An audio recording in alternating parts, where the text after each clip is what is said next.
The following is a CBS 6 special presentation.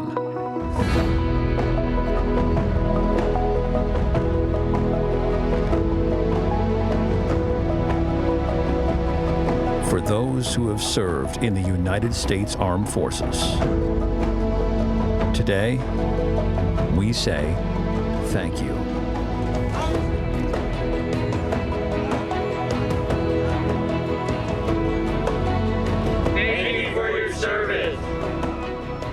Live from the Virginia War Memorial, this is the 64th Annual Commonwealth's Veterans Day Ceremony.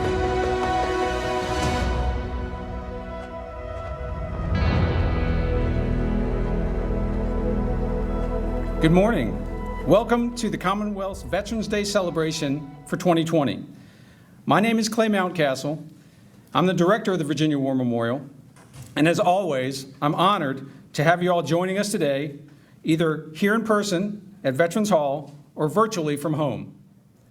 We are pleased to have Governor Northam with us this morning, and I'm also joined on stage by Virginia's Secretary of Defense and of Veterans and Defense Affairs, Carlos Hopkins, Commissioner of Virginia's Department of Veteran Services, John Maxwell, Staff Sergeant Eddie Jones of the Virginia Army National Guard, and Mr. Chad Hulsey of the Hanover County Fire Department. Of course, I'd like to offer a warm welcome and special thanks to all of our veterans in attendance and to those viewing this program. After all, today is about you. The year 2020 and a global pandemic continue to rob us of our normal experiences. Usually, this ceremony would be held outdoors in Heilman Amphitheater with hundreds, if not thousands, in attendance. On a rainy day like today, we would normally move into our shrine of memory and carry on. But we cannot gather in large numbers or in close spaces these days. Safety comes first, and any veteran will tell you that. But being safe does not negate the need to acknowledge the service and sacrifice of our women and men in uniform. No pandemic, no social unrest, no national political dialogue, not even a rainy day, is going to deter or otherwise drown out our annual thank you to veterans.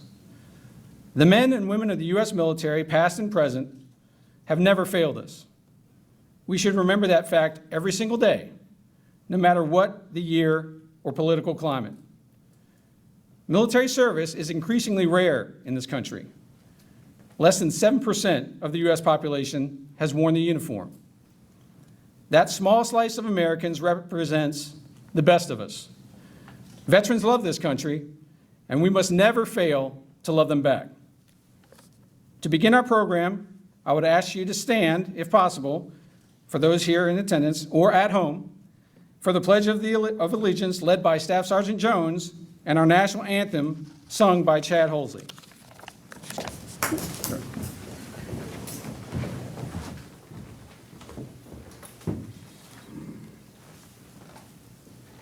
I pledge allegiance to the flag of the United States of America and to the republic for which it stands, one nation, under God, indivisible, with liberty and justice for all.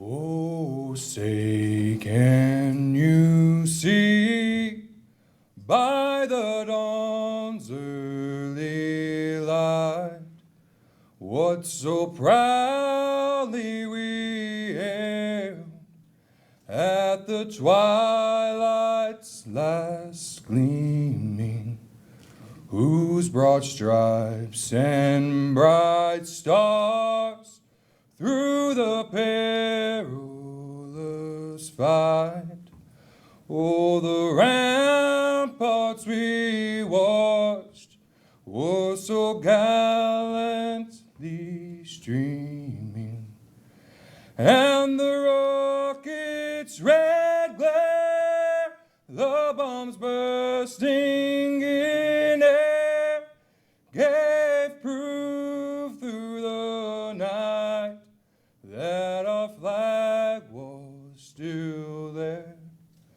Oh, Oh, say does that star-spangled banner yet wave? Oh, the land of the free and the home of the brave. Please be seated. Thank you, Chad. It's wonderful. It's not easy, is it? At this time, I would like to invite the Commissioner of the Virginia Department of Veterans Services to the podium to deliver a few remarks. Commissioner Maxwell. Well, thank you, Dr. Mountcastle. Good morning and welcome to Governor Northam, Secretary Hopkins, General Williams, our special guests, and my fellow veterans and Virginians. Thank you for celebrating Veterans Day with us today. I was appointed commissioner this past February, so today's my first opportunity to participate in this annual celebration. It is truly my honor and privilege to join in recognizing Virginians who proudly wore the cloth of our nation. I also want to thank all who planned the ceremony, especially the War Memorial staff and our communications team. It was no small feat given COVID and now rain. On November 2nd, 1783, in his farewell to troops, George Washington aptly described the debt to our veterans. He said, "It is universally acknowledged that the enlarged prospect of happiness, opened by the confirmation of our independence and sovereignty, almost exceeds the power of description. And shall not the brave men who have contributed so essentially to these inestimable acquisitions, retiring victorious from the field of war to the field of agriculture, participate in all the blessings which have been obtained?" Like the citizen soldiers that George Washington addressed in 1783, you and your family sacrificed for the ideals that our founders upheld as they guided the United States of America in its infancy. You kept your oath to bear true faith and allegiance to our Constitution and the country whose course it directs. On behalf of the Virginia Department of Veterans Services, please accept our most sincere gratitude for your service to our country. To use George Washington's words, we want to help you receive all the blessings that this nation has obtained. Now it is my distinct pleasure to introduce Virginia's Secretary of Veterans and Defense Affairs, Carlos Hopkins. A graduate of the Citadel and the University of Richmond Law School, Secretary Hopkins was appointed to his position in September 2017. He is a U.S. Army veteran and continues to serve as a colonel in Virginia's Army National Guard. Ladies and gentlemen, please welcome the Honorable Carlos Hopkins.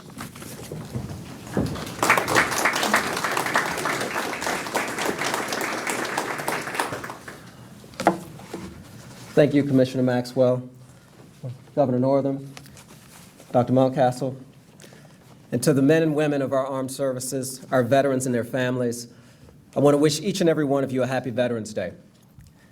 You know, here in Virginia, we understand the incredible debt that's owed to our men and women in uniform, to those who've served this great nation.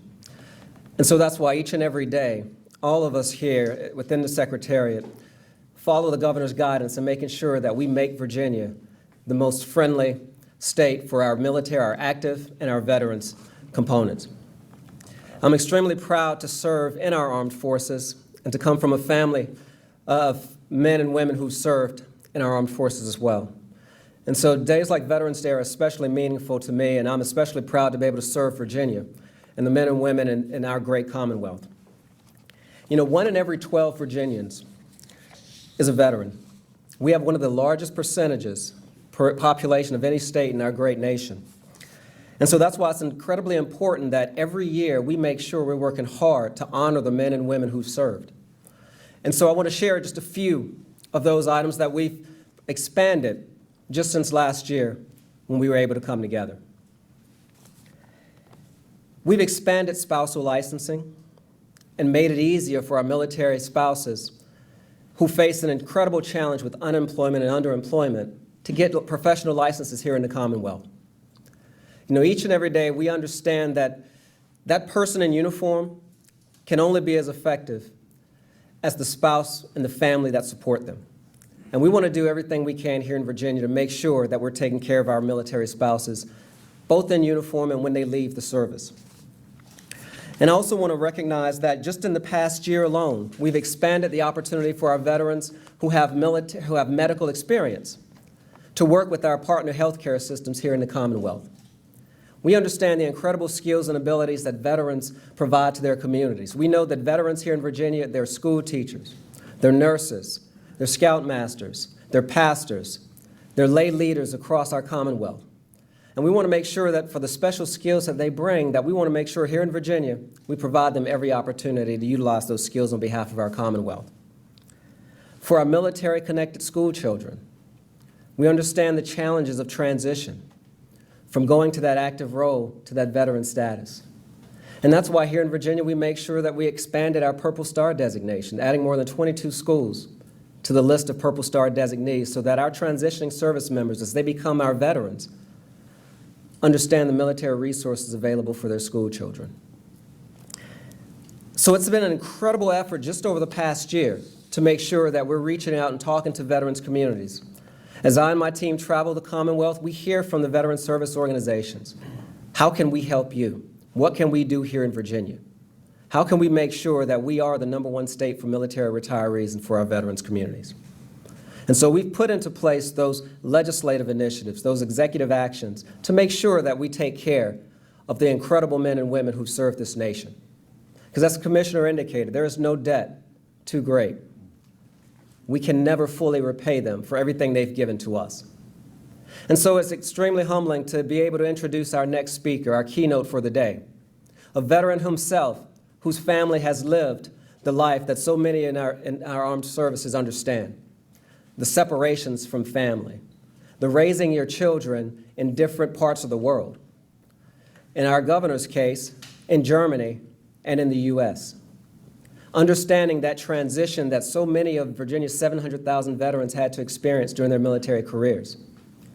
You know, before he was governor, Governor Northam was lieutenant governor, he was a state senator. But most importantly, he's a proud veteran and a family man. And so he and his wife, Pam, like so many of our veterans, raised their children while he was deployed, serving and treating wounded service members from Operation Desert Storm. And so, ladies and gentlemen, it's indeed my great honor and privilege to introduce to you 73rd Governor of the Commonwealth of Virginia, His Excellency, Ralph Northam.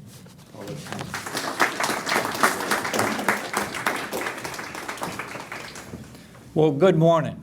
And Secretary Hopkins, first of all, thank you for your kind words. And also, on behalf of our Commonwealth and our country, I want to thank you and your staff for all the service that you have provided and also all that you do for our men and women who are active duty and also for our veterans. So on behalf of Virginia, thank you so much.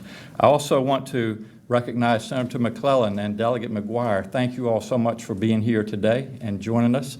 And also thanks for all that you do for our veterans and their families. To Dr. Mountcastle, what a wonderful asset this is to Virginia and this country, a place where loved ones can come and pay tribute to their family members and friends who have paid the ultimate sacrifice. So we really appreciate your leadership and also your hospitality today. And we have a real treat coming. I've had the opportunity to meet Neve and Matt. Neve is a 7th grader from Northern Virginia. Matt is an 11th grader from here in Richmond, and they are our essay winners, and they have written about the importance of recognizing our veterans. So to Matt and Neve and to your families, congratulations and thanks so much for being here today. And to all of you who have joined us both in person and viewing from home or other places, we welcome you and thanks for allowing me the opportunity to address you today. And most importantly, as Secretary Hopkins said, thank you so much to our veterans and their families. It is because of your service that this country that our country stays and our democracy stays so strong. We are here to honor all of those who have served in our armed forces, past and present, and to thank the future veterans who are still serving. Virginia is home to 721,000, I'll repeat that, 721,000 men and women who have served. In fact, 1 in every 12 Virginians is a veteran. I myself, as Carlos said, am a proud veteran of the United States Army. My father, now aged 96, a member of the greatest generation, served during World War II in the United States Navy. My brother, Tom, as well served in the United States Navy. And so something that Carlos said, and I want to strongly reinforce it, is that on behalf of all of our veterans, we could not have done what we have been able to accomplish without the support of our families. And so to all of the families and all of the individuals that have supported our veterans over the years, on behalf of Virginia, I say thank you. Our veterans continue to serve our Commonwealth every day. They are first responders, healthcare workers, teachers, and students. They build everything from ships to computer networks. They are part of our largest businesses and our newest startups. No other state, as Carlos said, works harder or does more than our Commonwealth of Virginia to recognize and show appreciation to those who have served our country. We take seriously our obligation to make sure our veterans and their families can access the benefits that they have duly earned through the work of our Department of Veteran Services. I am also proud of our Virginia Values Veterans Program, known as the V3 program, which works with more than 2,100 V3 partner employers statewide to help veterans and transitioning service members find jobs in the civilian workforce. When I became governor 3 years ago, I set a goal of 35,000 veterans hired through the V3 program during our administration. Last month, I'm proud to let you know that V3 met and exceeded this goal a year early. Since it began 8 years ago, V3 has been responsible for the hiring of more than 66,000 Virginia veterans. So, Secretary Hopkins and your staff, thank you for a job well done. Making sure we keep our highly skilled veterans employed in the Commonwealth when they leave active duty is important to all of us as they greatly strengthen our state economy. Over 108,000 of Virginia veterans are women, the largest percentage of women veterans per population of any state. Virginia has led the way in recognizing that women veterans face unique challenges and opportunities. The Virginia Department of Veteran Services has initiated numerous special programs and services for women veterans, including the annual Virginia Women's Veterans Summit. More than 800 participated in this year's virtual summit in June. We're also working to fight the epidemic of suicide among our veterans. Sadly, on average, 17 veterans take their own lives across the United States each day. I want to repeat that. 17 veterans take their own lives across the United States each day. We need to do more than just say, thank you for your service. We need to remind our veterans each and every day that they are heroes and that they are patriots. Virginia was one of the first states to become part of the Governor's Challenge to prevent veteran suicide among service members, veterans, and their families. Virginia's challenge team, led by our Virginia Secretary of Veterans and Defense Affairs, Carlos Hopkins, and Virginia Secretary of Health and Human Resources, Dr. Daniel Carey, is working with federal, state agencies and local agencies and nonprofits to make sure that veterans who are struggling with mental and behavioral issues get connected with the help they need. As a physician, I am keenly aware that as the veteran population ages, the need for long-term care increases.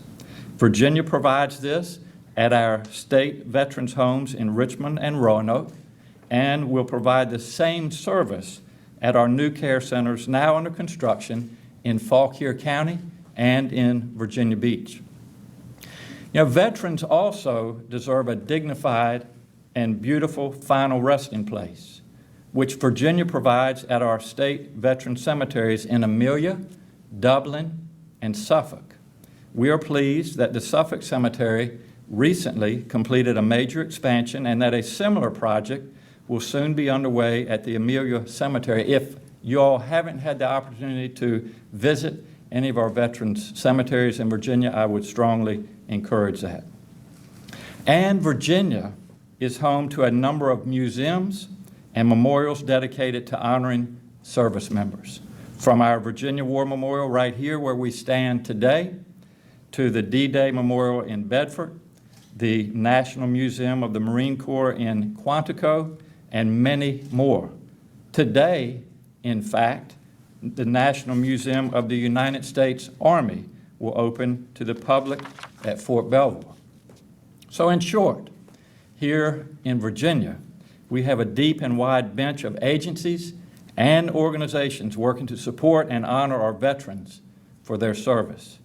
And while today is Veterans Day, it is important that we keep the service and sacrifice of veterans in mind every day. So again, I say thank you to our veterans and to their families and partners. Virginia and this country are truly grateful. May God bless our veterans and their families, and may God bless and keep our service members safe. Thank you all so much.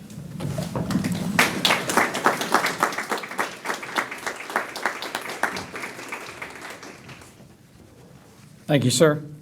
I'd like to double down on what the governor said about students and education. Education is at the forefront of what we do here at the Virginia War Memorial. And we're very lucky today to be joined by a contingent of the Virginia War Memorial Foundation seated in the back. The foundation does hard work throughout the year to raise support for our educational programming, and we're very grateful for that. Education is a primary part of our mission, or as an old platoon sergeant of mine used to say, it's the reason we put our boots on in the morning. We are very happy this year to have offered the 5th annual Veterans Day essay contest. We received a fantastic response from students around the Commonwealth, and this year's essay theme was to describe a World War II veteran who inspires you. And we're very proud to have, again, our winners and their families joining us here today at the Virginia War Memorial. I'll introduce each one, and when I say your name, if you wouldn't mind standing up and waving to the crowd here and at home. Our middle school winner is 7th grader Neve Moreno from the Basilica School of St. Mary in Alexandria. Neve.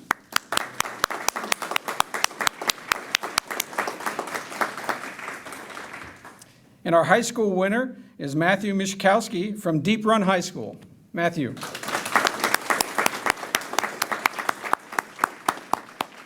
Again, a wonderful job by our students. No celebration of service, as today is, would be complete without some music. So the 380th Reserve Army Band will now perform the service medley. As always, whether you're here in Veterans Hall or located at home, when you hear the song of your specific service, please stand and be recognized. I know here on the stage, Commissioner Maxwell might feel a little outnumbered, but we'll see if folks here in the audience can balance that out a little bit. So, thank you.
be seated.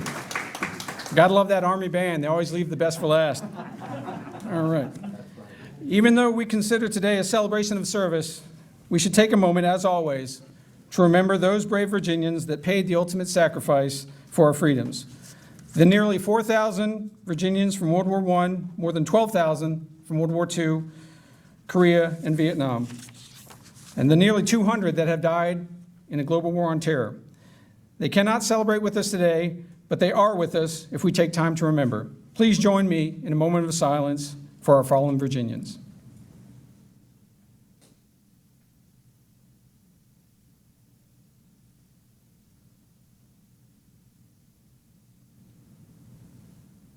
Thank you.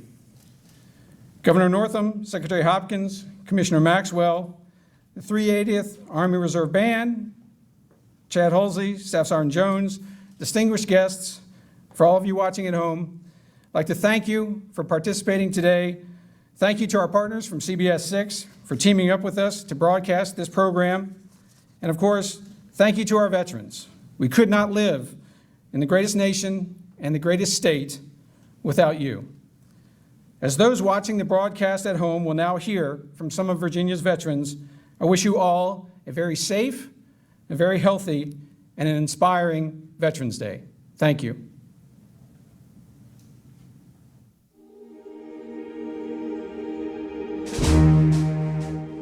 My name is Ted McCormack. I'm from the Midlothian area of Chesterfield County. I served in the United States Coast Guard from 1969 to 1973. My name is Beverly Van Tall. I am from Prince George, Virginia. I served in the U.S. Army from May. I'm Kenneth Paul Lyles Jr. I'm from Gadsden, Alabama originally. I served from 2009 to 2016 in the United States Marine Corps. Alfredo Torres from the Bronx, New York, and I served from 1992 to 2005. My name is Bill Ashton. I'm from Queens, New York. I joined the United States Navy in August of 1976, and I retired in July. I'm Megan Labuglio from Roanoke, Virginia. I served in the United States Air Force from 2001 until 2000. I'm Denise Faircloth Williams. I'm originally from Portsmouth, Virginia. I served in the United States Marine Corps from January 1976. My name is Phil Trezza, and I'm from Richmond, Virginia. And my branch is the United States Army. And my unit, at least when I deployed to Iraq, was 1st of the 14th Cavalry Regiment, 3rd Brigade, 2nd. It was literally an Army ROTC recruiter at Howard University that invited me to sign up and try the summer camp, they called it. Little did I know it's really basic training. And the rest is history. I joined the service right after I left high school. Wasn't ready to go to college. Really, to be honest with you, couldn't afford to go to college. I joined the service because I needed money. That's the bottom line. I was just looking for something different. I was looking to leave my hometown. I faced a lot of loss as a teenager. Two of my best buddies passed away in car accidents, and I didn't just want to be another statistic, and I wanted to do something bigger than myself. I watched the Twin Towers go down when I was 16, and it really left a mark on me. That was probably the one real driving force of me joining.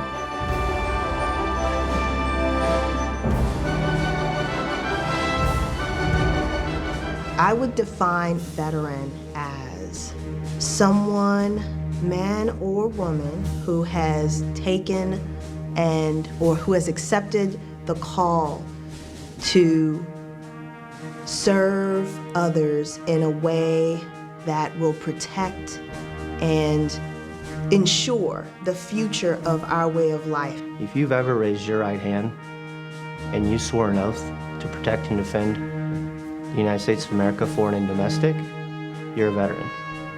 And you're there to support the country. Not just to support you, because it's bigger than you. that's the kind of camaraderie that you'll carry for the rest of your life. Serving means to being part of a larger organization that is serving the country and whenever you're called upon. Somebody who is willing to sacrifice their life for our country. You're willing to kind of put yourself on the line for other people. So that's kind of something that all veterans share. There's nobody who leaves who doesn't feel patriotic, who doesn't feel a call to service, who doesn't realize that there are things bigger than you.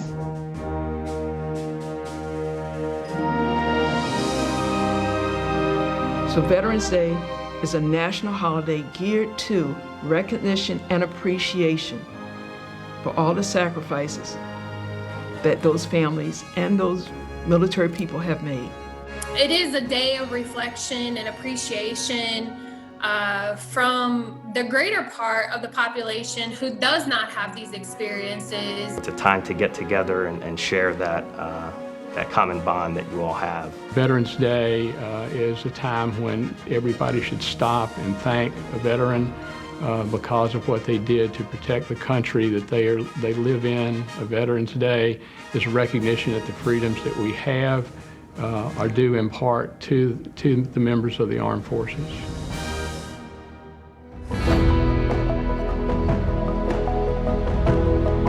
To all the men and women who have served our great country, thank you for your service. This has been the 64th Annual Commonwealth Veterans Day Ceremony from the Virginia War Memorial.